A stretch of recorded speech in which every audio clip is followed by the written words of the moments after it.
દેવના સામર્થ્યની ઉપર જોતા આવ્યા છે, તેનું મહાન સામર્થ્ય કે તેનું સનાતન પરાક્રમ કે જે તેણે ઉત્પન્ન કર્યું તેમાં, અને ત્યારબાદ જે ઉત્પન્ન થયેલું છે તેને છોડાવવાના માટે દેવે પ્રગટ કર્યું. મેં તમને ગઈ વખતે જ કીધું હતું કે આપણી આ યુદ્ધ હતું જ નહીં, આ યુદ્ધ દેવનું યુદ્ધ હતું, જે શૈતાનની સાથે, અંધકારના બળોની સામે, અંધકારના સત્તાઓની સામે ઘણા વખતથી ચાલી આવેલું હતું. એવું નહીં કે પૃથ્વી બની ત્યારથી, એ પહેલાંથી જ્યારથી શૈતાન ઈશ્વરની વિરુદ્ધ પડ્યો ત્યારથી ચાલી આવેલું. અને એ આત્મિક યુદ્ધ હતું. કેવું હતું? The spiritual warfare. અને તે એફએસીના 6 અધ્યાયમાં આપણે વાંચીએ છીએ કે તે આકાશી સ્થાનોમાં લડાતું હતું. અને લડાઈ છે, એક સામર્થ્ય બીજા સામર્થ્યની સામે ટકરાઈ રહેલું છે.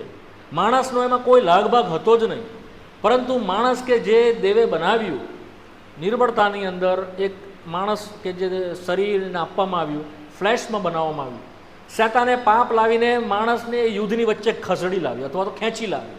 અને આપણે ઈચ્છા નહોતી અને આપણે કંઈ એમાં આપણે આવ્યા નથી, પરંતુ શૈતાન આપણને યુદ્ધમાં ખેંચી લાવ્યું છે અને આપણને બંદીવાન બનાવ્યા છે. આપણને એણે બંધનમાં મૂકીને એનું જે સામર્થ્ય છે એના ચુકંજામાં એણે લઈ લીધા છે, પાપના બંધનમાં આપણને લઈ લીધા છે, મરણના બંધનમાં લઈ લીધા, નરકના બંધનમાં લઈ લીધા, ઘણા બધા બંધનમાં સામર્થ્ય તેણે દબાવી દીધા આપણને.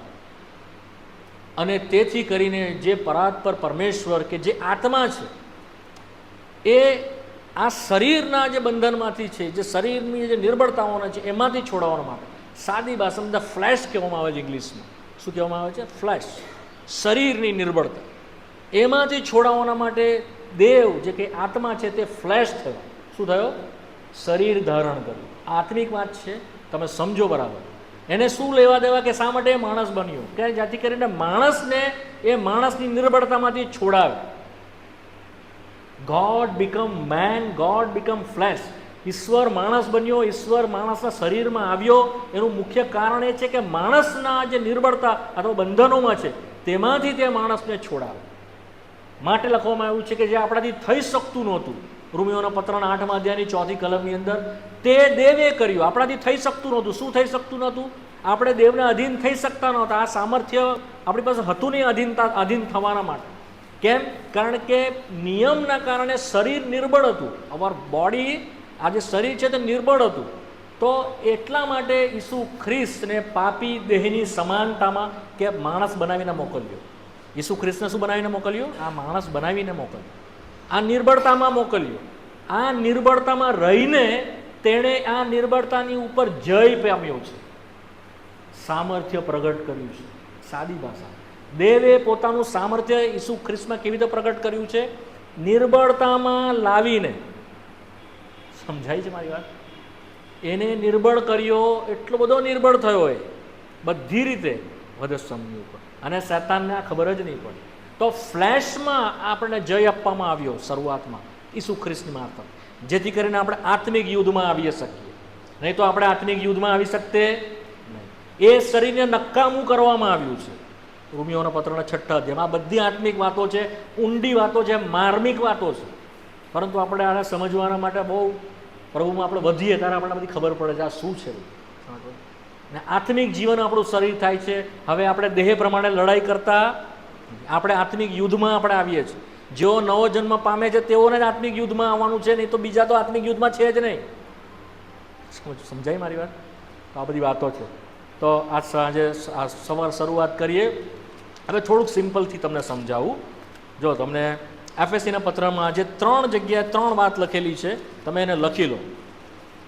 એફએસીનો પત્ર 1લો અધ્યાયમાં જે આપણે કલમ વાંચી ગયા, ત્યાં ગાડી 19મી કલમમાં કહે છે, અને તેની મહાન શક્તિનું સામર્થ્ય પ્રમાણે આપણે વિશ્વાસ કરનારાઓમાં તેની શક્તિનું મહત્વ શું છે. અહીંયા જે મહાન શક્તિનું સામર્થ્ય લખેલું છે, ઇંગ્લિશમાં the mighty of his power, ઇંગ્લિશમાં એ પ્રમાણે પાવર. પછી 20મી કલમમાં પાછું લખે છે, તેણે તે સામર્થ્ય ખ્રિસ્તમાં દેખાડ્યું. અહીંયા એક સામર્થ્ય શું કરવામાં આવ્યું છે? દેખાડવામાં આવ્યું છે. ત્યાં બી ઇંગ્લિશમાં પાવર શબ્દ છે. શું છે? પાવર. અને 21મી કલમમાં અને સર્વ રાજસત્તા અધિકાર, અહીંયા અધિકાર જે શબ્દ છે ત્યાં બી ઇંગ્લિશમાં શું છે? પાવર. તો અહીંયા 3 વખત પાવર શબ્દ લખવામાં આવેલો છે. પણ જે ગ્રીક ભાષા છે એ ગ્રીક ભાષામાં 3 જગ્યાએ પાવરના અલગ અલગ અર્થ આપ્યા છે. આપણી મૂળ ભાષામાં તેનો અર્થ ખરેખર એ જ રીતે આપ્યો છે. પ્રભુની સ્તુતિ થાવ ગુજરાતી ભાષાંતર પ્રમાણે. તો સૌથી પહેલાં જે 19મી કલમમાં જે લખવામાં આવેલું છે મહાન શક્તિનું સામર્થ્ય. એ શું છે? આપણે વિશ્વાસ કરવામાં તેનું શક્તિનું મહત્વ શું છે. જે ડાયનામિક શબ્દ આવે છે ને ઇંગ્લિશ ડાયનામિક, એ શબ્દનો યુઝ મૂળ ભાષામાંથી ગ્રીકમાંથી લેવો થાય. ધ ડાયનોમિસ એ શબ્દ છે. શું છે?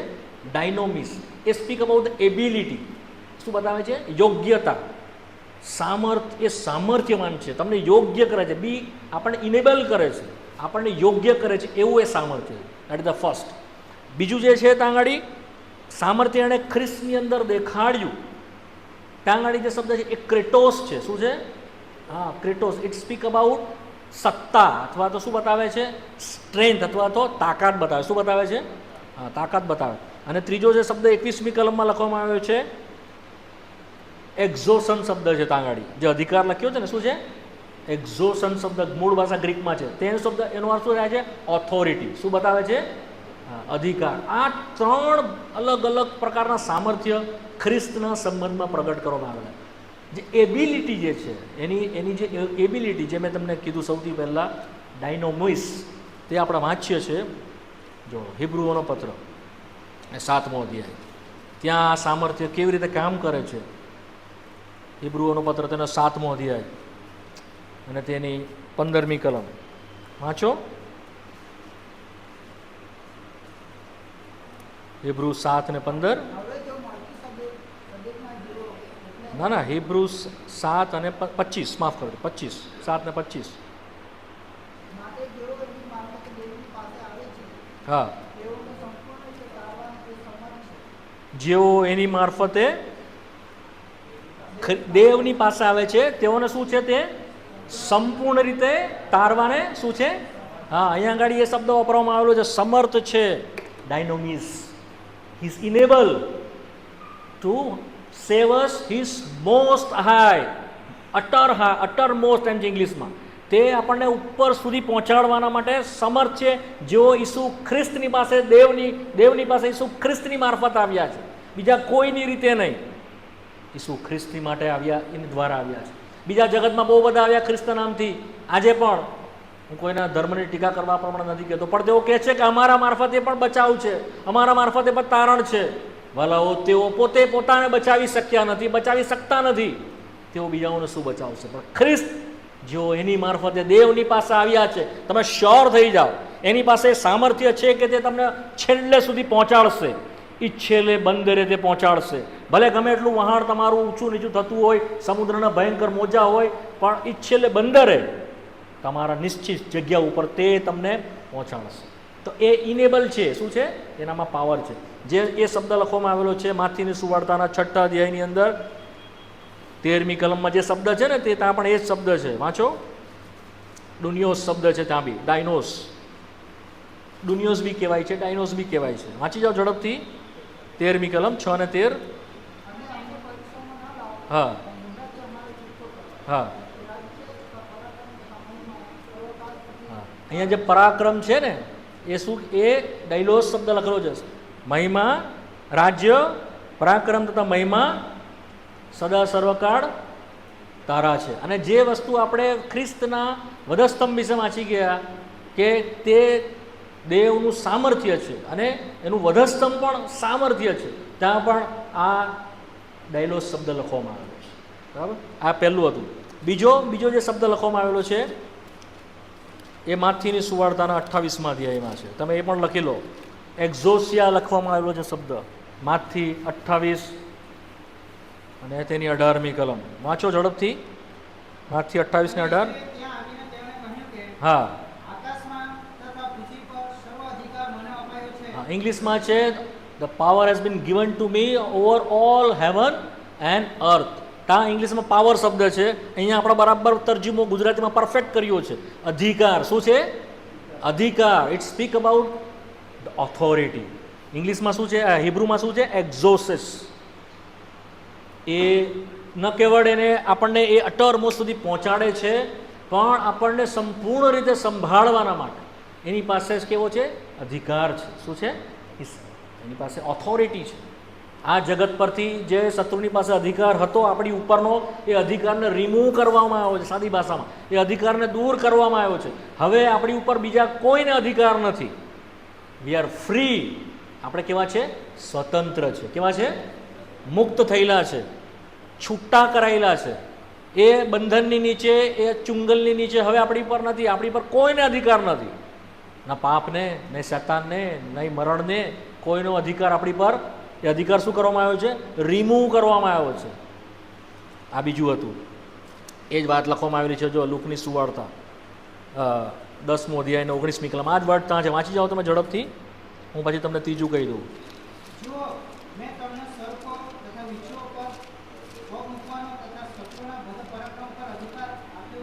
હા, આ બસ આ અધિકાર આપણને પણ આપવામાં આવ્યો. ત્યાં આગળ પણ આ એક્ઝોસ શબ્દ લખવામાં આવ્યો. જેવી રીતે ખ્રિસ્તને અધિકાર અપાયેલો છે, ખ્રિસ્તે આપણને અધિકાર પાસ ઓન કર્યો છે. હવે શત્રુના સર્વ પરાક્રમની ઉપર આપણને શું છે? ઓથોરિટી. શું છે? જે સામર્થ્ય છે ને એ શું છે? ઓથોરિટી બતાવે છે. એક તો ઇનેબલ બતાવે છે, આપણે યોગ્ય કરે છે એ પાવર. બીજો આપણને શું કરે છે? અધિકાર આપે. શું કહે છે? લોઢાના દંડથી તે અધિકાર કરશે. ઈબ્રુઓના પત્રના પહેલા અધ્યાયમાં રાજદંડ છે એની પાસે, લોઢાનો, અને તે શું કરશે? રૂલ કરશે. શું કરશે? હા, રૂલ કરશે. જો હવે ક્રેટોસ શબ્દ આપણે વાંચીએ છીએ ફર્સ્ટ પીટર ચેપ્ટર 5, પહેલા પિત્તરના 5મા અધ્યાયમાં. જે સત્તા દેવે તેને આપી, જે એફેસીના પત્રના પહેલા અધ્યાયમાં આપણે વાંચી ગયા, તે જ વાત અહીંયા આગળ લખી છે. એફએસી 1:20 જે લખેલી છે તે પહેલું પિત્તર 5 અને તેની 11મી કલમ. ઝડપથી. હા, સર્વકાળ શોધો સત્તા, પણ અહીંયા આપણું ભાષાંતર બરાબર નથી. અહીંયા મૂળ ભાષા જે છે તે ક્રેટોસ છે. ઇંગ્લિશમાં છે power, for ever and ever. Power કેવો છે અહીંયા ગાડી? સ્પીક્સ અબાઉટ સત્તા. અહીંયા જે લખ્યું છે પણ એકચ્યુઅલી સ્ટ્રેન્થ છે. શું બતાવે છે? તાકાત. શું બતાવે છે? હા, જો યહૂદામાં બી એક કલમ છે, યહૂદાનો પત્ર, પ્રકટીકરણની પહેલાં આવશે. યહૂદાનો પત્ર, તેનો છેલ્લી કલમ 25મી કલમ.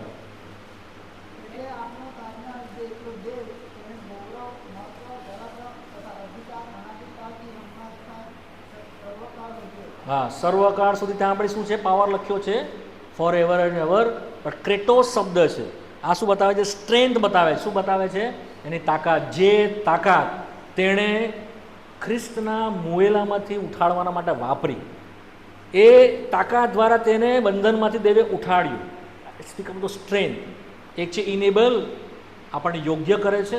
બીજું જે છે એને સ્ટ્રેન્થ આપીને તેને ઉઠાડ્યો, અને નિર્બળતાની અંદર એને તાકાત આપીને ઉઠાડ્યો.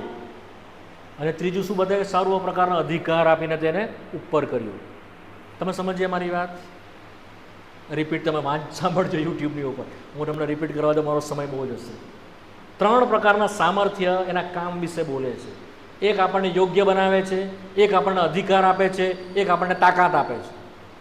સમજ પડી? પાવર. કોઈ મોટી પોસ્ટ પર હોય, નરેન્દ્ર મોદી છે પ્રાઇમ મિનિસ્ટર, તો એ અધિકાર એની પાસે શરીરમાં તાકાત છે એવું આપણે નથી કહેતા. એની પાસે તાકાત કેવો છે? અધિકાર છે, એટલે એની પાસે તાકાત છે ને. એ કંઈ બી કરી શકે છે. કેમ? એની પાસે ઓથોરિટી છે. તો એ અધિકાર સંદર્ભમાં બોલે છે.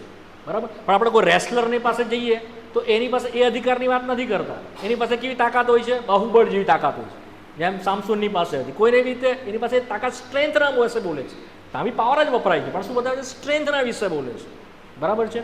પરંતુ આપણે કોઈક એવી વસ્તુ સમજીએ કે ભાઈ પ્લેન છે કે ટ્રેન છે, કે ટ્રેનનું એન્જિન છે, એમાં આપણે જે તાકાત બતાવવામાં આવેલી તે શું કરે છે? આપણે ઇનેબલ કરે છે. ઇનેબલ કરે છે એટલે આપણને અહીંયાથી બેસવાની એટલી સ્પીડમાં એ ચાલે છે કે આપણે અમુક કલાકમાં બોમ્બે પહોંચી જઈએ, 4 જ કલાકમાં. કેમ? એની પાસે એટલો હોર્સ પાવર છે એની અંદર, એ એન્જિનની અંદર. પ્લેનમાં બી એ પાવર હોય છે, એમાં બી એ સ્ટ્રેન્થ છે, પણ એ કેવું બતાવે છે? આપણને તાકાત બતાવે. શું બતાવે છે? એની તાકાત. તો ઇનેબલ કરે છે આપણને, અહીંયાથી પહોંચાડીને અલગ જગ્યાએ લઈ જાય છે, યોગ્ય કરે છે. એવી રીતે ખ્રિસ્ત આપણને નીચેથી ઉઠાવીને એના ઉપર સુધી આપણને પહોંચાડે છે, દેવ સુધી પહોંચાડે છે સંપૂર્ણ રીતે એના પાવરથી. બતાવો. હવે તો આ પાવર કેવી રીતે કામ કરે છે? જે ઇનેબલ જ્યાં છે તેમાં અલગ અલગ પાવર આપવામાં આવ્યા. ઇનેબલ એટલે યોગ્ય કરે છે. એમાં સૌથી પહેલાં આપણે જોઈ ગયા તેનું વધસ્તંભનું સામર્થ્ય. શું જોઈ ગયા? હા, મેં તમને લાસ્ટ ટાઈમ કીધું, વધસ્તંભ પર જ્યારે તે વધસ્તંભ પર હતો આપણો પ્રભુ ઈસુ નિર્બળતાની સાથે, પરંતુ એ સામર્થ્ય પ્રગટ કરવામાં આવ્યું. શું કરવામાં આવ્યું? એ તાકાત પ્રગટ કરવામાં. યુદ્ધ ચાલતું હતું, ભયંકર યુદ્ધ, મલ્લ યુદ્ધ ચાલતું હતું એમ કહેવાય, આધ્યાત્મિક સ્થાનોમાં, આકાશી સ્થાનોની અંદર. અને સર્વ અધિકારને કલોસી 2:15 પ્રમાણે તેણે ઉઘાડા પાડ્યા, સર્વની ઉપર જય મેળવ્યો એણે, અને બધાને તેણે હરાવ્યા. મેં તમને ગઈ વખતે જ કીધું હતું કે જ્યારે તે વધસ્તંભ પર હતો, એ કલમને વાંચીએ, બહુ સુંદર છે, બધું સમય નહીં બચાવતા નથી વાંચતા આપણે, પરંતુ ધરતી કેવી થઈ ગઈ? ફાટી ગઈ, ધરતીકંપ થયો, સૂર્ય અંધારુરૂપ થઈ ગયો. શું થઈ ગયો? જ્યારે વધસ્તંભ પર હતો ત્યારે મિડ એટલે ભર બપોરે સૂર્ય કેવો થઈ ગયો? અંધારું થઈ ગયું. આખા 3 કલાક સુધી અંધારું રહ્યું જ્યારે વધસ્તંભની ઉપર હતો. કેમ? કારણ કે જે ક્રિએશન છે, જે બનાવેલું છે, એ કુડન્ટ ગ્રાસ્પ.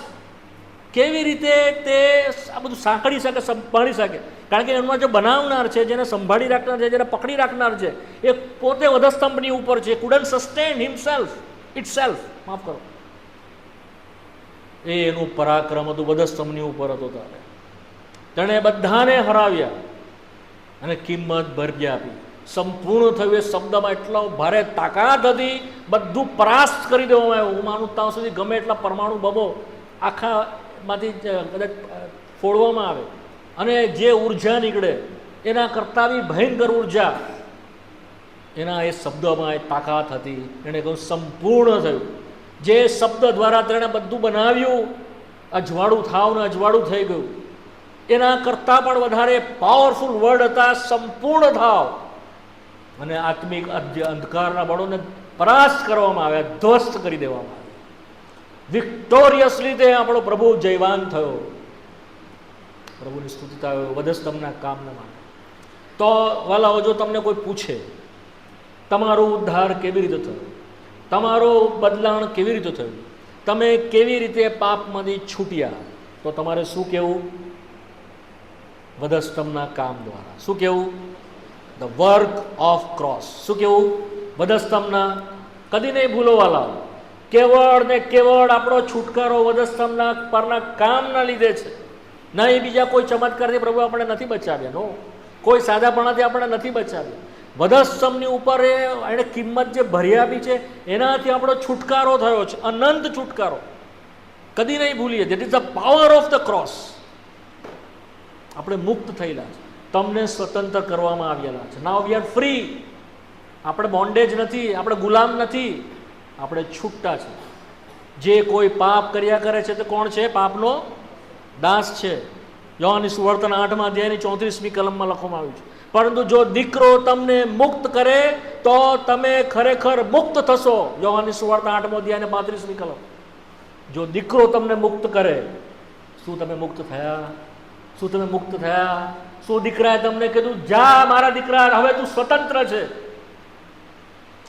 જો એ તમારો અનુભવ છે, પ્રભુની સ્તુતિ થાઓ. તમારી પર હવે કોઈનો અધિકાર નથી, તમારી પર હવે કોઈની તાકાત નથી, તમારી ઉપર હવે કોઈની પણ ઇનેબિલિટી કે જે તમને દબાવી રાખે એવો કોઈ પણ સામર્થ્ય હવે નથી. દેવના સનાતન પરાક્રમ વડે તમને છોડાવવામાં આવે. That is the first. Secondly, એના લોહીના સામર્થ્યથી તમને મને છોડવામાં આવે છે. કેવી રીતે? ધ પાવર ઓફ બ્લડ, જે આપણે હમણાં ગાઈ ગયા. એના લોહીમાં એ સામર્થ્ય છે. શામાં આપણે સામર્થ્ય છે? હા, ધ બ્લડ. એ જે લોહીનું ટીપું ટીપું પડતું હતું હલાવો વધસ્તંભની ઉપરથી. What is the speak about? શું બોલે છે? બ્લેમલેસ. શું છે લોહી? કોઈ પણ વગર, નિષ્કલંક. સાદી ભાષા કેવું છે લોહી? નિષ્કલંક, શુદ્ધ લોહી, પવિત્ર લોહી, જેણે કદી પાપ કર્યું નહીં એવું લોહી ક્યાંથી વહેરે છે? વધસ્તંભની ઉપરથી ટીપું ટીપું ટીપું વહે છે. આખી પૃથ્વી ઉપર આદમ પછી એવું એક પણ લોહી આ જગત પર નથી આવ્યું. સમજી ગયા મારી વાત? That is the power. એ શું છે? હવે એ લોહીએ શું કર્યું? પ્રાયશ્ચિત કર્યું. શું કર્યું? પ્રાયશ્ચિત કર્યું. માથીની સુવાર્તા 28મો અધ્યાય, 26મો અધ્યાય, 27 ને 28 વાંચી જાઓ ઝડપથી. માથી 26, 27 ને 28 ઝડપથી. દેવના આપીને કહ્યું કે હા તમે સહુ એ મારું પીઓ, હા કેમ કે નવા કરારનું એ મારું લોહી છે. હા જે પાપોની માફીના અર્થે ઘણાઓને સારું વહેરાવવામાં આવે છે. હા અને હું તમને કહું છું કે હું મારા બાપના રાજ્યમાં તમારી સાથે બસ બસ બસ બસ બસ 28મી કલમ, પાપોની માફીને અર્થે ઘણાઓને સારું વહેવડાવવામાં નવા કરારનું એ મારું શું છે? લોહી છે. The blood of the new covenant, જે શું કરે છે? ઘણાઓને માટે વહેવડાવવામાં આવ્યું છે. એ વધસ્તંભની ઉપરથી ટીપે ટીપું, ચાહે કાંટાના મુગટ, ચાહે હાથમાં, ચાહે કોરડાનો માર, ચાહે પગમાં, એ લોહી બોલતું હતું. શું બોલતું હતું? માફ કર, માફ કર. માટે હિબ્રુના પત્રમાં લખવામાં આવ્યું છે 12મા અધ્યાયની અંદર, એ લોહી હાબેલના લોહી કરતા સારું બોલે છે. ઇટ સ્પીક, એ બોલે છે. હાબેલનું લોહી શું બોલતું હતું? કાઈને જ્યારે હાબેલને મારી નાખ્યો ત્યારે એ લોહી ભૂમિમાંથી દેવને હાંક મારતું હતું. શું એમ તો કહેતું હતું? મારો ખૂનનો બદલો લે, એ દોષિત છે, એણે મને મારી નાખ્યો, દેવ એનો બદલો લે, દેવ એનો બદલો લે. પણ ઈસુનું લોહી શું બોલે છે? એને માફ કર. શું કે? એ હાબેલના લોહી કરતા કેવું બોલે છે? સારું બોલે છે. ક્ષમા, પિતા તેઓને ક્ષમા, કન્ટિન્યુઅસલી. જખારિયાનું પુસ્તક, તેનો 9મો અધ્યાય 11મી કલમ.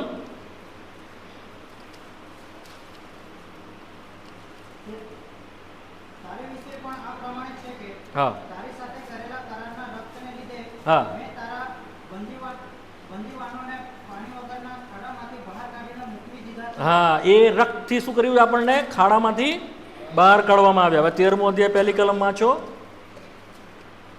જે દિવસે દાઉદના વંશજોના તથા યરૂશલેમના રહેવાસીઓના પાપ તથા અશુદ્ધતા દૂર કરવાને માટે એક હા. ઝરો ઉગાડવામાં આવશે. પાપ તત્વ અશુદ્ધ દૂર કરવા માટે શું કરવામાં આવશે? એક ઝરો ગાળવામાં. દાઉદના વંશમાં એ ઉતરી આવ્યો, એના લોહીનો ઝરો વહેતો કરવામાં આવ્યો છે. જે આપણે હમણાં ગાઈ ગયા, એક ચશ્મા હે જારી, ગાઈ ગયા ને?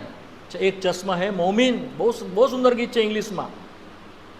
જેમાં મારા લોહી, મારા હૃદયના ડાઘ, દિલ કે ડાઘને શું કરવામાં આવ્યા છે?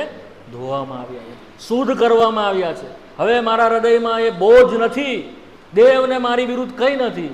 એણે મને પોતાની શાંતિ આપી. શાંતિ કેમ આવી? એના લોહીના કારણે. લેવીઓનું પુસ્તક, તેનો 17મો અધ્યાય 11મી કલમ. લેવી 17:11, ઝડપથી આવો. કેમ કે શરીરનો જીવ રક્તમાં છે હા અને વેદી પર બલિદાન થઈને તે હા. તમારા આત્માને વાસ્તે પ્રાયશ્ચિત કરે, હા તે માટે મેં તમને તે આપ્યું છે. હા કેમ કે રક્તથી પ્રાયશ્ચિત થાય છે, હા. કારણ કે તેમાં જીવ છે. હા, તમને ખબર છે આ એક વસ્તુ સાયન્ટિસ્ટ બનાવી શકતા નથી, વૈજ્ઞાનિકો. તે શું છે? લોહી બનાવી શકતા નથી માણસ. અદ્ભુત છે લોહી, માર્વલસ છે. એમાં શું છે ખબર છે? જીવ છે. શું છે એમાં? આપણો જીવ શેમાં છે? હા, જો આપણું લોહી બધું નીકળી જાય તો શું થઈ જાય? આપણે મરી જઈએ. આપણું લોહી, જીવન શેમાં છે? આપણું લોહીની અંદર છે. એ લોહી દેવે આપણને આપ્યું છે કે તે શું કરે છે? હા, પ્રાયશ્ચિત કરે. હવે આપણું લોહી તો યોગ્ય હતું જ નહીં કે પ્રાયશ્ચિત કરે, કારણ કે એ તો પાપી લોહી હતું. ખ્રિસ્તનું નિષ્કલંક લોહી એણે શું કર્યું છે? પ્રાયશ્ચિત કર્યું. પ્રપોઝિએશન ઇંગ્લિશમાં શબ્દ છે, અટોનમેન્ટ એ શબ્દ છે. તે આખા જગતના પાપનું પ્રાયશ્ચિત છે. 1 યોહાન તેના 2 અધ્યાયમાં આપણે વાંચીએ છીએ. તે તમારાના માપનું, મારા પાપનું શું છે? પ્રાયશ્ચિત છે. પ્રાયશ્ચિત એટલે શું? મેં તમને ઘણી વખત કહ્યું છે, જ્યારે આપણે કોઈ ગુનો કરીએ તો આપણે એના માટે માફી માંગીએ ને, ભાઈ મને માફ કર, ક્ષમા આપ, હું કિંમત ભરી આપવા તૈયાર છું, હું શિક્ષા સહન કરવા તૈયાર છું, જેલમાં જવા તૈયાર છું, ફાંસી પર ચડવા તૈયાર છું. એ શું છે? પ્રાયશ્ચિત. આપણે પ્રાયશ્ચિત કરીએ ને, તો આપણા પાપનું પ્રાયશ્ચિત કોણે કર્યું? ઈસુના લોહીએ. કોણે કર્યું? કોણે?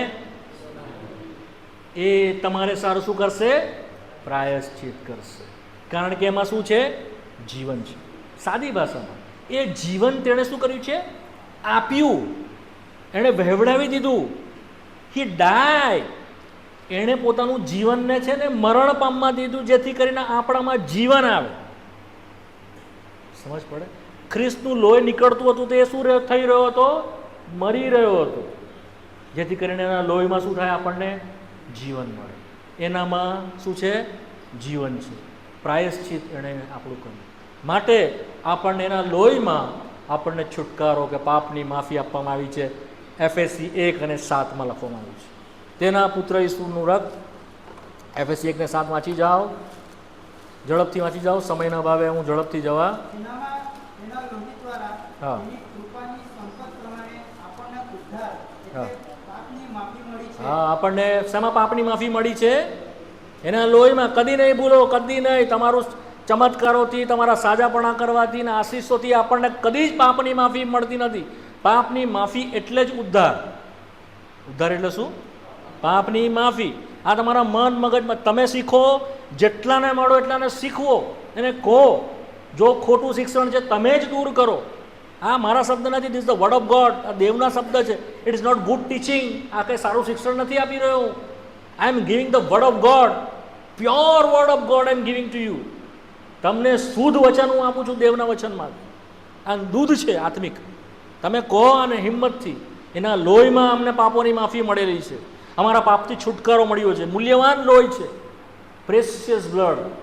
પહેલું પિત્તર 1:19.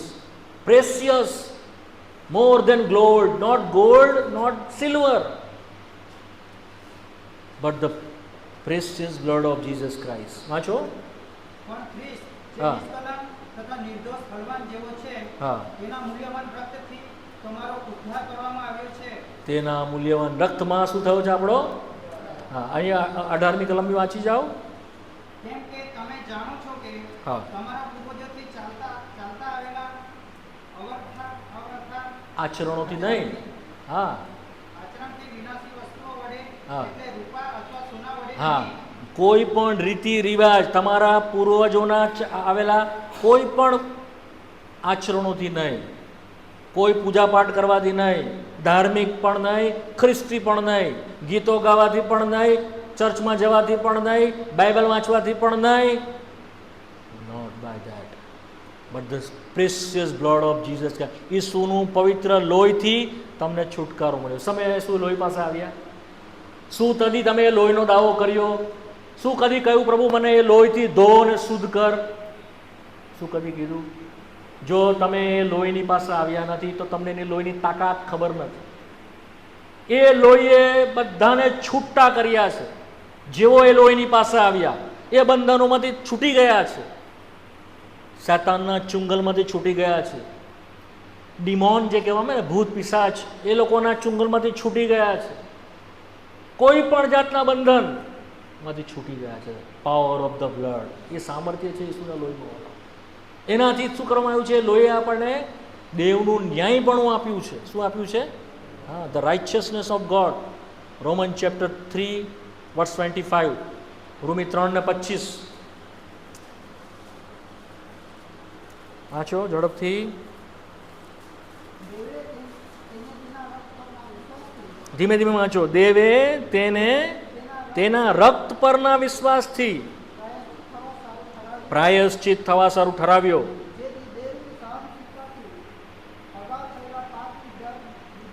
હા, પાપની શું થાય? દર ગુજર થાય. પાપને માફ કરવામાં આવે. પ્રભુ એને છોડી દે પાપ આપણા. પછી અને શું કરે? દેવ આપણને ન્યાયી ગણે. વિધાઉટ સિન આપણને પાપ વગર ના ગણે. ન્યાયપણું એટલે કોનામાં? The blood of the Lord. ખ્રિસ્તના લોહીમાં. એમાં નવો કરાર તેણે કર્યો છે. જો તમે આજે પણ વાલાઓ, મને ખબર નહીં તમને કેટલી સમજ પડે છે, પણ થોડીક સમજ પડતી હોય, વધારે નહીં પડે તો પણ ઈસુના લોહીની પાસે આવો, ઈસુના વધસ્તંભની પાસે આવો અને સંપૂર્ણ છુટકારો પામો. તમારું ઇટર્નિટી સિક્યોર કરી લો. અનંતકાળ તમે ક્યાં વિતાવશો એને સેફ કરી લો. અંધકારના ચુંગલમાંથી છૂટી જાઓ. એ લોડાની બેડીઓમાંથી છૂટી જાઓ. ખ્રિસ્તે તમને સ્વતંત્ર કર્યા છે. વાંચો એ કલમ બહુ સુંદર છે. રોમિયો આ યોહાનની સુવાર્તા 8મો અધ્યાય 34 કલમ ને 35મી કલમ વાંચી જાઓ. પ્રાર્થના પૂર્વક વાંચો યોહાનની સુવાર્તા 8મો અધ્યાય 34મી કલમ. હા હા હા, એ પાપનો દાસ છે. જે કોઈ પાપ કર્યા કરે છે તે પાપનો ગુલામ છે. પછી 35મી કલમ, હવે જે દાસ છે તે હંમેશા ઘરમાં રહેતો નથી, હા, હંમેશા કાં નહીં રહેશે? ઘરમાં રહેશે. હા, પછી પણ દીકરો હંમેશા રહે છે. પણ દીકરો હંમેશા રહેશે ઘરમાં. In the heavenly places, in the eternity, સ્વર્ગીય સ્થાનોમાં. દાસ નહીં જાય, ગુલામ નહીં જાય.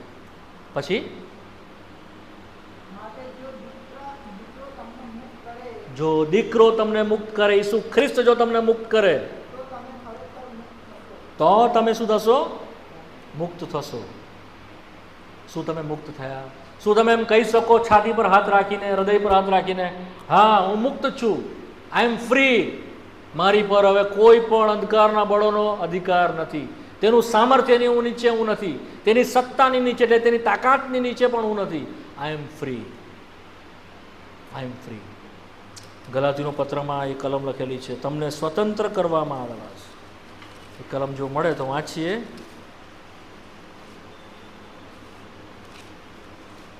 પાંચમો અધ્યાય, પહેલી કલમ. ખ્રિસ્તે આપણને સ્વતંત્રતાને સ્વતંત્ર કર્યા. હા, ખ્રિસ્તે આપણને શું કર્યા છે? સ્વતંત્રતાને. એણે ગુલામ બનાવવા આપણને છોડાવ્યા નથી. યાદ રાખજો, એણે કેવું આપણને કર્યા?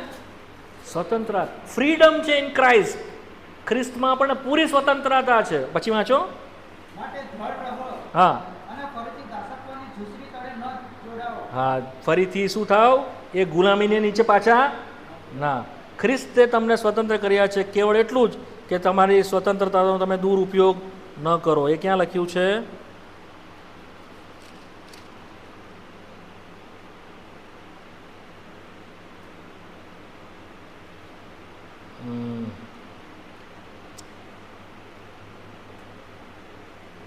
તમારી સ્વતંત્રતા શારીરિક વિષય ભોજનાઓના અર્થે ન વાપરો. હા, હા, 13મી કલમ વાંચો. સરસ, વેરી ગુડ. કેમ કે ભાઈઓ, તમને તો સ્વતંત્રતા પ્રાપ્ત કરવાને બદલે બોલાયેલા હતા. હા, સ્વતંત્રતાના માટે બોલાવેલા હતા. માત્ર એટલું જ કે હા, તે તમારી સ્વતંત્રતા શારીરિક વિષય યોગના અર્થે ન વાપરો. હા, પ્રેમ તે રીતે ફ્રીડમ તો પ્રભુએ આપી, પણ પાપ કરવા ફ્રીડમ નહીં આપી. આપણો પ્રભુ પાપનો પોષક નથી કે તમે પાપ કર્યા કરો ને માફ કર્યા જ કર. નો, તમને ફ્રીડમ આપી, પણ શું કહે છે? શારીરિક વિષય ભાવનાઓને માટે તમે એને નહીં વાપરો. મારો જે કહેવાનો મતલબ છે, શું તમે સ્વતંત્ર થયા? શું તમને અનુભવો છો સ્વતંત્રતા? જે દિવસે હું પ્રભુ ઈસુ ખ્રિસ્તની પાસે આવ્યો, મેં કહ્યું પ્રભુ મારા પાપ માફ કર, એક ભારે બોજ જે મારા ઉપર હતો પડી ગયો, રોલ્ડ અવે, હું મુક્ત થઈ ગયો, મારા હૃદયમાં શાંતિ આવી. એ અનુભવ છે તમારી પાસે? છે? જો નથી, વાલા ભાઈ બહેનો, બહુ નમ્રતાની સાથે હાથ જોડીને તમને વિનંતી કરીએ છીએ, એ વધસ્તંભની પાસે આવો, એ લોહીની પાસે આવો. ત્યાં તમને સ્વતંત્રતા મળશે, ત્યાં તમને સંપૂર્ણ છુટકારો મળશે, અને તમને શું થશે? ખ્રિસ્તનું, દેવનું ભજન કરતા થશો. હવે 2-3 કલમ વાંચી લઈએ. હિબ્રુનો પત્ર 9મો અધ્યાય 14મી કલમ વાંચી જાઓ ઝડપથી. તો ખ્રિસ્ત જેણે સનાતન આત્માથી પોતાના પણથી દોષ વગરનું બલિદાન દેવને આપ્યું, હા, તેનું રક્ત તમારા હૃદયને જીવતા દેવને બદલા સારું નિર્જીવ કામમાંથી એટલું બધું વિશેષ હા, એનું લોહી આપણને શું કરશે? દેવને ભજવાના માટે શુદ્ધ કરશે. નહીં તો તમે ગીતો ગાયા કરશો, તાળીઓ પાડ્યા કરશો, આ ઉપર જશે જ નહીં.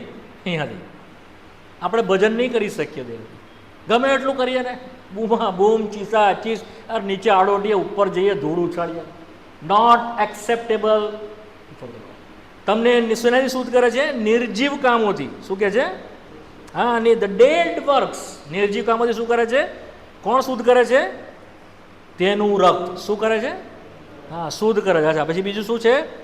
જો 10મો અધ્યાય 20મી કલમ. 10મો અધ્યાય 20મી કલમ. તે માર્ગમાં થઈને હા, ક્રિસ્તના રક્ત દ્વારા પરમ પવિત્ર સ્થાનમાં પ્રવેશ કરવાને આપણને હિંમત છે. હા, એ લોહી આપણને ઇનેબલ શું કરે છે? એક તો ભજન કરવાના માટે ઇનેબલ કરે છે. એનું લોહી આપણને ઇનેબલ શું કરે છે? આપણને પરમ પવિત્ર સ્થાનમાં એક્સેસ આપે છે. આપણને શું આપે છે? અંદર જવાના માટે પરમિશન આપે છે. કાં? પરમ પવિત્ર સ્થાનમાં, most Holi of the Holi place, જ્યાં સખેમાં ગ્લોરી છે, દેવની પ્રત્યક્ષ હાજરી, સખેમાં ગ્લોરી. ક્યાં છે? In the most Holi place. હવે એ ક્યાં છે? Heavenly places. કારણ કે પૃથ્વી પર જે મંડપ હતો ને એ તો એનો પડછાયો હતો. પૃથ્વી પર જે મંદિર હતો શું હતું? પડછાયો હતો. મંડળી પણ ખરા અર્થમાં પડછાયો જ છે. રિયાલિટી તો ક્યાં છે? ઇન ધ હેવનલી પ્લેસીસમાં, જે પ્રકટીકરણના 4થા અધ્યાય અને 5મા અધ્યાયમાં લખવામાં આવેલું છે. ત્યાં આપણે શું થઈએ છીએ? સીધા ઈસુના લોહી દ્વારા જઈએ છીએ. માટે તમે પ્રાર્થના કરો છો ને, હે બાપ, તો એ સાંભળે છે. કેમ સાંભળે છે? લોહીના લીધે. સમજ પડે છે મારી વાત તમને? તમને હિંમત છે પરમ પવિત્ર સ્થાનમાં ઈસુના રક્ત દ્વારા, ઈસુના લોહી દ્વારા તમને શું છે? હિંમત છે. તમે હિંમતથી પિતાની પાસે જઈ શકો છો. હવે તમને એના માટે કોઈ, તમારા માટે એનો કોઈ દોષ નથી. તમને પ્રભુએ છોડાવી દીધા છે. તો આ બધું શું છે? Power of the blood. શું છે? હા, પાવર. બહુ બધું હતું પણ સમય નથી મારી પાસે, એટલે હું ટૂંકાણમાં કહીશ. કોઈ વાર લોહીની ઉપર જોઈશું ત્યારે વિસ્તારથી તમારી સાથે હું બધું બહુ સહન કરીશ. બીજી 1-2 કલમ વાંચી લો તમે. પ્રકટીકરણ 2 કલમ વાંચી લો. પ્રકટીકરણ 1લો અધ્યાય ને 5મી કલમ. પ્રકટીકરણ 1 ને 5 વાંચો પહેલા. તથા ઈસુ ખ્રિસ્ત જે વિશ્વાસનું સાહેબ અને મૂળામાંથી પ્રથમ જનિત હા. અને પૃથ્વીના રાજાઓનો અધિપતિ છે, હા. તેના તરફથી તમારા પર કૃપા તથા શાંતિ હોજો, હા. જેણે આપણા પર પ્રેમ રાખ્યો હા. અને પોતાના રક્ત વડે આપણને આપણા પાપથી મુક્ત કર્યા. હા. શેનાથી આપણા પાપથી મુક્ત થયા? શેનાથી? હા, એના લોહી વડે. એના લોહીથી આપણને એને વેચાતા પણ લીધા. તમે જો એમાં જ વાંચશો ને તમને મળશે તેના તેણે પોતાના લોહીથી આપણને વેચાતા લીધા છે. 5મો અધ્યાય ને તેની 9મી કલમ. તેઓ નવું કીર્તન ગાતા કહે છે કે હા. તું ઓળિયો લેવાને તથા તેની મુદ્રા તોડવાને યોગ્ય છે, હા. કેમ કે તને મારી નાખવામાં આવ્યો હતો. હા. ને તે તારા રક્તથી દેવને સારો સર્વ કૂડોના, તારા રક્તથી સર્વ કુળોના, ભાષાના, પ્રજાના તથા દેશોમાંના લોકોને વેચાતા લીધા છે. હી પરચેસ્ડ. એણે કિંમત ભરી આપી, કિંમત ચૂકવી આપી, દેવું ભરી આપ્યું અને શું કર્યા? શેતાન પાસેથી એણે આપણને વેચાતા લીધા. પરચેસ્ડ બાય હિઝ બ્લડ. તો વેચાણને માટે જે કિંમત ચૂકવી છે શું છે? એનું લોહી. શું છે? કિંમત શું છે? His precious blood. એણે આપણને વેચાતા લીધા. અચ્છા, હવે 12મા અધ્યાયમાં આવો. 11મી કલમ વાંચું. પ્રકટીકરણ 12 ને 11. તેઓએ હલવાનના લોહીથી તથા પોતાની સાક્ષીના વચનથી હા. તેને જીત્યો છે. કોને જીત્યો છે? કોને જીત્યો? કેવી રીતે શેતાનને જીતવાનો છે? કેવી રીતે? લોહીથી, રક્તથી અને સાક્ષીના વચન. ભયંકર યુદ્ધ છે. જો તમે 12મો અધ્યાય 7મી કલમ વાંચો ને તો ત્યાં શું લખેલું છે? પછી આકાશમાં લડાઈ. હા. પછી આકાશમાં લડાઈ. કન્ટિન્યુઅસ વોર છે વાલાઓ. કન્ટિન્યુઅસ. સ્ટીલ તમને ખબર બી નથી આપણી આસપાસ કેટલા બધા આપણે નજરે દેખાતા નથી, આપણે જોઈ બી શકતા નથી. પાવરફુલ એનિમીઝ છે વાલાઓ કે જે આપણી આસપાસ ફરે છે અને પકડે છે આપણને. પણ એ બધાથી કોણ છોડાવે છે? ઈસુનું લોહી. તો તમે ગામમાં એકલા જાઓ, અંધારામાં હો, બીક લાગતી હોય, હા, ડરતો નહીં, બીવાનું, ભયમાં રહેવાનું, બધાથી કોણ છોડાવે છે? ઈસુનું લોહી. દાવો કરવાનો. શું કરવાનું? પ્રભુ, તારા લોહીનો દાવો કરું છું, તારા લોહીનો છંટકાવ હું મારી ઉપર લઉં છું, મને છોડાવ. બસ આટલું જ. પણ કેવી રીતે? વિશ્વાસથી. કેવી રીતે? તમે આવું કહેશો ને તરત જ તમને છોડી દેવામાં આવશે. તરત શું થશે? હા, તરત જ તમને છુટકારો મળશે. જો 1 કલમ વાંચો. એફએસસીનો પત્ર 6ઠ્ઠો અધ્યાય. તમને ખબર પડે કે આ બધું શું છે. 11 અને 12મી કલમ વાંચો. હા. હા. હવે 12મી કલમ. આપણું આ યુદ્ધ, હા, એટલે માણસોની સામે નથી, અધિપતિઓની સામે, અધિકારીઓની સામે, અંધકાર રૂપી જગતના સત્તાધારીઓની સામે. આત્મિક લશ્કરો છે વાલાઓ. ભયંકર વોરફેરની આપણે અંદર છે. Christian it is in the battle field એમ કહેવામાં આવે છે. ખ્રિસ્તી ક્યાં છે? રણભૂમિમાં છે. ક્યાં છે ખ્રિસ્તી? સુવાડી પલંગની પથારી પર ખ્રિસ્તી જીવન નથી. જો કોઈ તમને એવું શીખવાડે તો ખોટું છે. આપણે ક્યાં છે ખ્રિસ્તી લોકો? યુદ્ધમાં છે, યુદ્ધમાં. પરંતુ આપણો પોઝિટિવ ભાગ શું છે? હકારાત્મક ભાગ શું છે?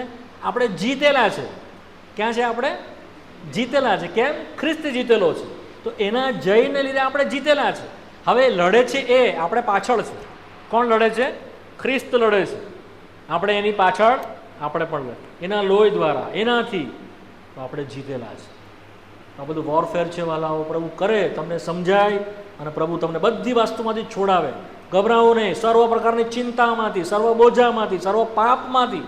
જો કોઈ પાપ તમને હેરાન કરતું હોય અને તમને બંધનમાં રાખતું હોય, જો કોઈ વ્યસન તમને બંધનમાં રાખતું હોય, ભલે બહાર લોકોને નહીં દેખાય, બધું બહાર બહુ સુંદર લાગે, દૂત જેવા દેખાઈએ, પણ અંદર આપણને કોઈ પકડી રાખતું હોય, કોઈ ગુપ્ત પાપ, લોહીનો દાવો કરો.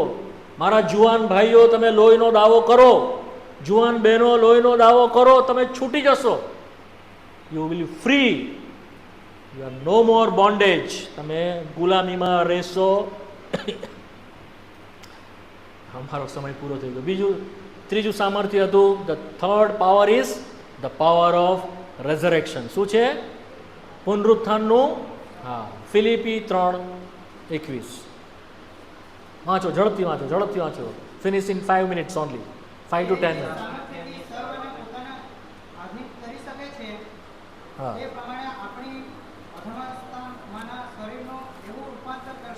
હા, અહીંયા પણ ઇનેબલ છે. આપણને કેવું કરશે? તે આપણી અધમ અવસ્થાનું રૂપાંતર કરશે. પરંતુ આ વાતને થોડીક સમજવા માટે આત્મિક રીતે પહેલાં સમજવી પડે. અહીંયા જે લખવામાં આવેલું છે તે છેલ્લે જે આપણા શરીરનું એ બદલાણ કરશે તેના વિશે લખેલું છે. આપણા શરીરના પુનરુત્થાન વિશે લખેલું છે. પરંતુ શરીરનું પુનરુત્થાન તેવું થશે જેઓનું આત્મિક પુનરુત્થાન થયેલું છે. શું થયેલું છે? આત્મિક પુનરુત્થાન એટલે જેઓનો આત્મા સજીવન થયેલો છે તેઓ શરીરમાં પણ સજીવન થશે, ઉઠશે. બાકી બધા સૂઈ રહેશે. ક્યાં સુધી? 1000 વર્ષનું રાજ પૂરું થાય ત્યાં સુધી. પછી તેઓને બી ઉઠાડવામાં આવશે. કેમ? કે તેઓનો ન્યાય થાય. જ્યારે શ્વેત રાજેશનની આગળ તેઓએ પણ ઊભા રહેવાનું આવશે. હવે 2-3 કલમ તમને આપું. ફિલિપીમાં છો તો 3જા અધ્યાયમાં તમે વાતને બરાબર સમજો. 10મી કલમ વાંચો. ફિલિપી 3:10.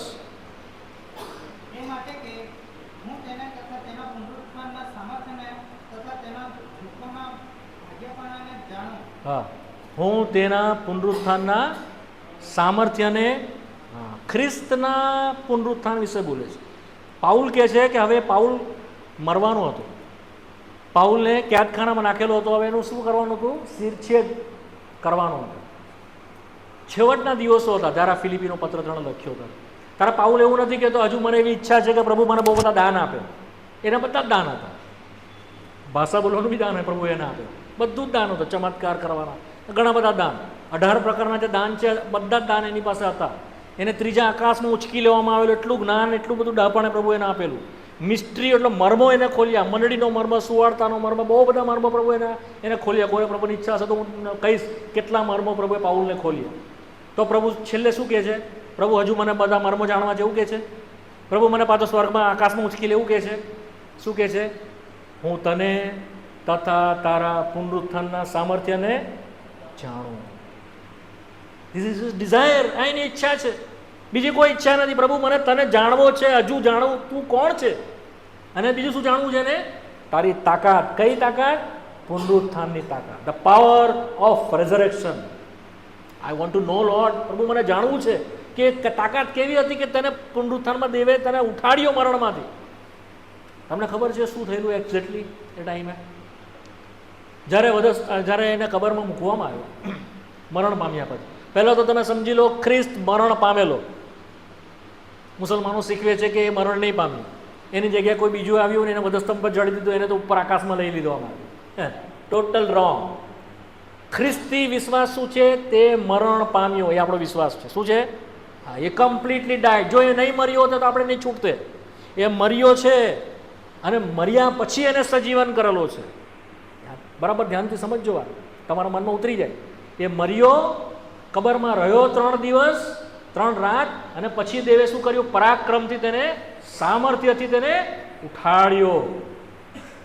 એનું શરીર તમને ખબર છે 36 કલાક પછી તો બધું સડી જાય, આપણું પાણી બધું નીકળવા માંડે, નીચે આવી જાય, બધું ખરાબ થઈ જાય, હાડકાં અને માંસ છૂટા થવા માંડે, આપણા શરીરની અંદર કીડા ડેવલપ થવા માંડે, અને સેલ્સ જે છે તે કમ્પ્લીટલી ડેલ થઈ જાય. કોષ છે ને, બધા કોષ કમ્પ્લીટલી ડેડ થઈ જાય. માણસમાં કંઈ પણ જીવન નહીં રહે, માટે 3 દિવસ ને 3 રાત રહ્યો. નો લાઈફ એટ ઓલ એનામાં હતું.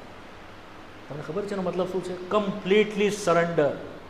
જો દેવ તેને નહીં ઉઠાડે તો પોતાની રીતે તે ઉઠે નહીં. આ સમજો બરાબર, ભૂલ થાય છે ઘણા લોકો. વારંવાર સ્ક્રિપ્ચરમાં લખવામાં આવ્યું છે, નવા કરારમાં દેવે તેને ઉઠાડ્યો, દેવે પોતાનું સામર્થ્ય તેમાં પ્રગટ કરીને તેને ઉઠાડ્યો, એટલે સુધી તે અધીન થયેલો છે, એટલે સુધી તે અધીન થયેલો છે.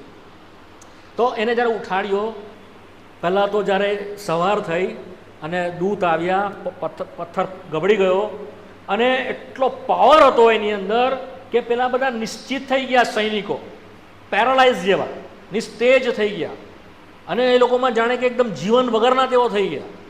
એટલો પાવર ટાંગડી હતો.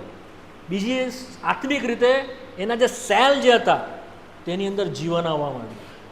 Food you believe that? Scientific it is impossible છે. કોઈ હમણાં મરે ને એને ઉઠાડવામાં આવી વાત અલગ છે આખી, પણ આખા શરીરની અંદર સડી ગયેલું હોય બધું, અને બધું પછી એની અંદરથી એ થવા માંડે. એ બધા સેલને ફરીને રિવાઈવ કરવામાં આવ્યા, એના બોન્ડની સાથે પકડવામાં આવ્યા. જો તમારે આ વાતને બરાબર સમજવી છે, મારી પાસે સમય તો પૂરો થઈ ગયો, પણ તમે સમજો એવી મારી ઈચ્છા છે. હઝીકેલમાં આવો, તમને ખબર પડશે એકચ્યુઅલ શું થયેલું. હઝીકેલ ચેપ્ટર 37. જો હઝીકેલના 37માં અધ્યાયમાં હું ઝડપથી વાંચી જાઉં તમારો સમય બચાવવા માટે. તમે થોડું ધ્યાન રાખજો. હઝીકેલનું પુસ્તક તેનો 37મો અધ્યાય હું વાંચું છું, તમે બરાબર ધ્યાનથી સાંભળજો. 37મો અધ્યાય. યહોવાનો હાથ મારા પર આવ્યો, તે મને યહોવાના આત્મા વડે બહાર લઈ ગયો, તે મને એક ખીણમાં મૂક્યો, ને ખીણમાં હતા શું હતા? નર્દમ હાડકાં હતા. શું હતા ખીણમાં? નર્દમ, હા, હાડકાં હતા. કેવા હતા તેઓ?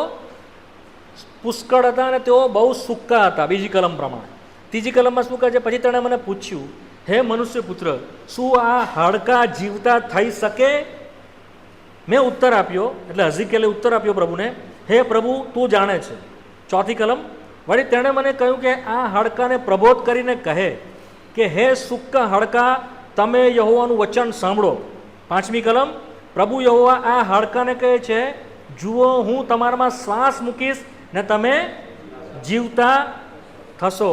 હું તમારા પર સ્નાયુઓ મૂકીશ, તમારા પર માંસ લાવીશ, તમને ચામડીથી ઢાંકી દઈશ, તમારામાં શ્વાસ મૂકીશ એટલે તમે જીવતા થશો ને તમે જાણશો કે હું યહોવા. That is the meaning of resurrection. નર્દમ હાડકાં, સૂકા હાડકાં, એના પર માંસ આવશે, એમાં લોહી ફરીથી બધી નસોને પકડશે, લોહી વહેવા માંડશે, એની પર ચામડી આવશે. આ તો શારીરિક થયું. હજુ એમાં શ્વાસ આવ્યો નથી. Be careful. હવે આગળ વાંચ્યું છે. 7મી કલમ. તે મુજબ પ્રબોધ કર્યો, એણે આજ્ઞા આપી તે, અને હું પ્રબોધ કરતો તો તે દરમિયાન એક ગડગડાટ સંભળાયો ને એક ધરતીકંપ થયો, ને હાડકાં એકબીજાની સાથે જોડાઈ ગયા. શું થયું? હાડકાં શું થઈ ગયા? જોડાઈ ગયા. અચ્છા, એક હાડકું તેને લગતા હાડકાની સાથે જોડાઈ ગયું, માખું ચૂકું નહીં. આની સાથે આ હાડકું, આની સાથે આ હાડકું, બધું એકબીજા સાથે કેવા થઈ ગયા? જોડાઈ ગયા. અચ્છા, પછી શું થયું? હું તો જોયા કરતો હતો, ને જુઓ, તેમના પર સ્નાયુઓ દેખાયા, ને એમ શું આવ્યું? માંસ આવ્યું, ને તેમના પર ચામડીનું ઢાંકણ થયું, પણ તેઓમાં શ્વાસ નહોતો. અચ્છા, પછી શું કર્યું પ્રભુએ? 9મી કલમ. પ્રબોધ કરીને પવનને કહે કે પ્રભુ યહોવા કહે છે, હે પવન, ચારે દિશાથી આવ ને આ મોરડા પર ફૂંક માર કે તેઓ શું થાય? જીવતા. હા. 10મી કલમ. તેઓમાં શ્વાસોશ્વાસ આવ્યો ને તેઓ જીવતા થયા, ને બહુ મોટું સૈન્ય થઈને પોતાના પગ પર ઊભા. આ આત્મિક અને માંડળિક બંને રીતે બોલે છે, પરંતુ સૌથી પહેલાં ખ્રિસ્તના સંદર્ભમાં થયું. તેનામાં દેવે એ સામર્થ્ય પ્રગટ કરીને તેને મરેલામાંથી ઉઠાડ્યો, અને તે મરેલાઓનું પ્રથમ ફળ થયું. પહેલા કરંથી 15મો અધ્યાય. હું ઝડપથી 2-3 કલમ વાંચી જાઉં, તમે સાંભળજો. 5 મિનિટમાં પૂરી કરીશ. I am sorry but I have to finish that. આ મારે પૂરું કરવું છે. પહેલું કરંથી 15.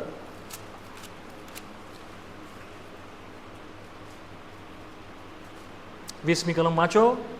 પણ ખ્રિસ્ત તો મૂળામાંથી ઉઠ્યો છે હા અને તે ઊંઘી ગયેલાનો પ્રથમ ફળ હા, થયો. First fruit. બધા કોઈ ઉઠ્યું નથી, એ એકલો ઉઠ્યો. અને શું થાય છે?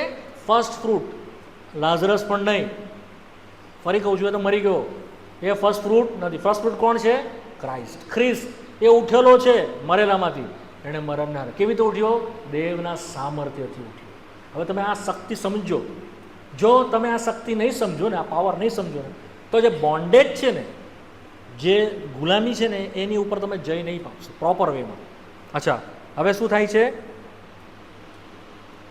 54 અને 55મી કલમ. 15મો અધ્યાય 54 અને 55મી કલમ.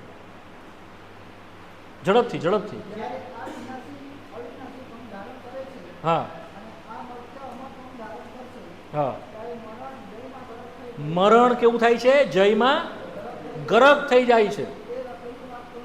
તે લખેલી વાત. હા, કેવી રીતે? હવે મરણ તારો જય ક્યાં છે? હવે મરણ તારો દમ ક્યાં છે? હા, મરણનો દમ તો પાપ છે અને પાપનું સામર્થ્ય ધર્મશાસ્ત્ર છે. પાપ આવ્યું એટલે મરણ આવ્યું. કેમ મરણ આવ્યું? માણસ કેમ મરે છે? પાપને કારણે મરે છે. પ્રભુએ શું કર્યું? પાપને દૂર કર્યું, માટે સજીવન થયું. સમજ પડે છે મારી વાત? તો આપણે પણ તેની જ પ્રમાણે, એ પહેલો છે ને આપણે પછી થઈશું, જે પ્રમાણે 23મી કલમમાં છે. પણ દરેક પોતપોતાના અનુક્રમે ખ્રિસ્ત પ્રથમ ફળ, ત્યાર પછી જેઓ ખ્રિસ્તમાં છે તેઓને તેના આવવાની વેળાએ સજીવન કરવામાં આવશે. ક્યારે સજીવન કરવામાં આવશે? આપણને આ દેહમાં આપણને પુનરુત્થાન આપવામાં આવશે. પરંતુ આપણને આત્મિક રીતે રોમીઓના 6 અધ્યાયમાં લખવામાં આવ્યું છે, આપણને તેની સાથે ઉઠાડેલા છે, સ્વર્ગીય સ્થાનોમાં બેસાડેલા છે, અને આપણને દેવની સાથે ખ્રિસ્તમાં, આ ખ્રિસ્તની સાથે દેવમાં ગુપ્ત રાખવામાં આવે છે. આ બધી આત્મિક વાતો છે, માર્મિક વાતો છે. તમને હમણાં નહીં ખબર પડે, અને હું તમને હમણાં કહેવાનો પણ નથી. તમને હમણાં ખબર નહીં પડશે ને હું કહીશ પણ નહીં તમને. આપણે ક્યાં છે? ગુપ્ત છે, હિડન. દેવની સાથે, આ દેવમાં ખ્રિસ્તની સાથે. રોમીઓનો પત્ર 8મો અધ્યાય. પણ તમે આ વાત સમજો. 11મી કલમ વાંચી જાઓ. રોમી 8 ને 11. જેને ઈશ્વરે મૂળામાંથી ઉઠાવ્યો, હા તેનો આત્મા જે તમારામાં વસતો હોય, હા તે જેને ખ્રિસ્તને મૂળામાંથી ઉઠાવ્યો, હા. તે તમારામાં વસનાર પોતાના આત્માને મારફતે તમારા મર્ત્ય શરીરોને તમારા મૃત્યુ શરીરોને ત્યાં સજીવન કરશે. પણ. હા, પહેલું કરંથી 4 ને 14માં લખવામાં આવેલું છે, જેમ ખ્રિસ્તને ઉઠાડવામાં આવ્યો તેમ તમને પણ ઉઠાડવામાં આવશે. પહેલા થેસલોનિકી તેના 4 અધ્યાય અને 14મી કલમમાં પણ લખવામાં આવેલું છે, ખ્રિસ્તની સાથે તે તમને લાવશે. પ્રેરિતોનો કૃત્યો 2 અધ્યાય. પ્રેરિતોનો કૃત્યો 2 અધ્યાય 24મી કલમ. પ્રેરિતોનો કૃત્યો 2 અધ્યાય અને તેની 24મી કલમ. તેને દેવની મળતથી એમનાથી છોડાવીને ઉઠાવ્યો, હમ કેમ કે તેનાથી તે બંધાઈ રહે એ અશક્ય હતું. શેનાથી બંધાઈ રીતે અશક્ય હતું? It is impossible to bind by the death. મરણથી તે બંધાઈ રીતે શું હતું? ઇમ્પોસિબલ, અશક્ય હતું. માટે કોણે તેને ઉઠાડ્યો? મરણની વેદનાથી. The agony of the death, એમ પ્રમાણે ઇંગ્લિશમાં છે. ડિલિવર હિમ. શું તમે મરણની વેદનાથી છૂટવા માંગો છો? શું તમે કોવાણથી છૂટવા માંગો છો? કારણ કે તેના શરીરે કોવણ પણ જોયું નહીં. જો પાછળ જ છે. 2 અધ્યાય 31મી કલમ. અને એવું અગાઉથી જાણીને તેને ખ્રિસ્તના પુનરુત્થાન વિશે કહ્યું કે તેને આદેશમાં રહેવા દેવામાં આવ્યો નહીં અને તેના દેહ ભગવાન પણ મળ્યું નહીં. હાડેસમાં પણ તેને રાખ્યો નહીં. મરણની એગોનીમાંથી તેણે છોડાવ્યો, અને તેના શરીરે શું? કોવણ પણ. એ આપણું જીવન છે. ખ્રિસ્ત કે જે આપણું જીવન છે. કલોસી 3 ને 3માં લખેલું છે, ખ્રિસ્ત કે જે આપણું, ક્રાઇસ્ટ ઇઝ માય લાઈફ. પ્રભુ સહાય કરે. આ બધી વાતો ઊંડી છે, પરંતુ દેવનું આ ખ્રિસ્તમાં પ્રગટ થયેલું સામર્થ્ય જે પુનરુત્થાનનું છે, જેનાથી તેણે મરણને હરાવી દીધું.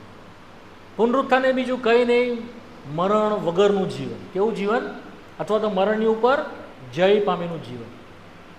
જ્યારે તેણે યોહાનની સુવાર્તામાં 11મા અધ્યાયની અંદર માર્થાને પ્રભુએ આ પ્રમાણે કહ્યું, પુનરુત્થાન તથા જીવન હું છું. જે કોઈ મારા પર વિશ્વાસ કરે તે જો કે મરી જાય તો પણ તે જીવતો.